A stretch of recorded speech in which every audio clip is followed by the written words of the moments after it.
Alors l'agriculture, c'est le premier métier du monde.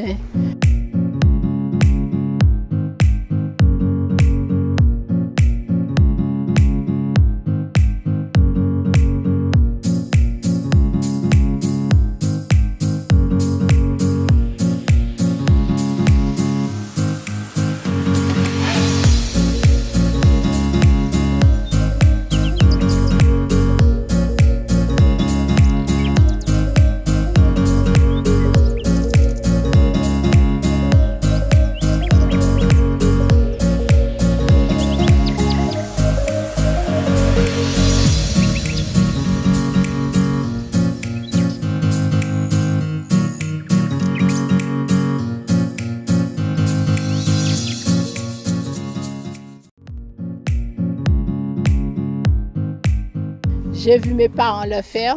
Mon père était un agriculteur.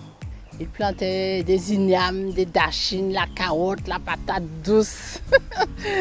Et ma mère était une marchande, des gens renommés, des gens forts. Et c'est eux qui m'ont donné l'amour de l'agriculture. Et c'est un métier noble, on va dire. Et on nourrit, et justement avec l'agriculture biologique, on nourrit sainement la population. Bon, on l'appelle l'agriculture biologique, mais c'est le respect du vivant, le respect du sol, les habitants du sol, les vers de terre, le respect de soi.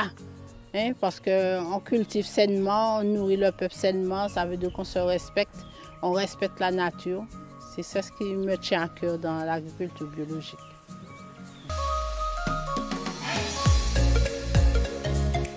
Technique de labour traditionnel, la houe, le trident. Puis j'essaie aussi de l'associer avec les techniques nouvelles. Des fois, je ne suis pas obligée de tout retourner la terre. Je peux faire des trous pour pouvoir respecter justement le vivant. Et si jamais je retourne toute la terre, je fais une association de culture. Quand je mets en place la toumo, dans les buts, je mets aussi des dachines que je vais récolter avant et après je vais laisser la toumo s'épanouir.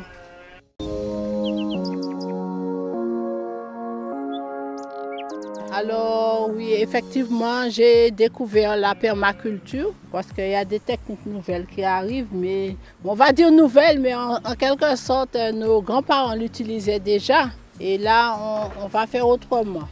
J'ai observé les paillages éventuels que j'avais autour de moi, comme les feuilles de fruits à pain. J'en avais en abondance. Je n'ai pas pris la peine d'aller chercher des herbes et tout ça. J'ai récupéré les feuilles de fruits à pain et là, je l'ai utilisé en paillage pour mettre en place mon chardon béni. Et par ma grande surprise, j'ai constaté là où j'avais utilisé essentiellement les feuilles de fruits à pain, ça m'a donné un très très bon résultat. Les plantes étaient épanouies et dorénavant j'utilise cette méthode-là pour faire le paillage de mes parcelles. Une anecdote, moi personnellement, je vois la vie, je profite de la vie. J'essaie d'inculquer ça à mes enfants. Le respect de l'autrui, le respect de soi-même et puis les bonnes valeurs. Et puis toujours positiver.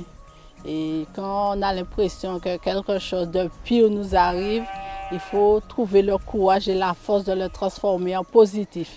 Et toujours aller en avant et puis garder la tête haute. C'est ça, les bonnes doctrines, cette force d'énergie que j'ai reçue de mes parents, que je transmets à mes enfants. C'est être fier de ce qu'on est, surtout savoir qui on est. Puis de ne pas peur d'oser de se mettre en valeur, d'oser les choses, même si on a l'impression qu'on n'a pas tout à fait réussi ce qu'on attendait, mais il ne faut pas voir ça comme un échec, mais on va dire une force pour pouvoir aller plus loin.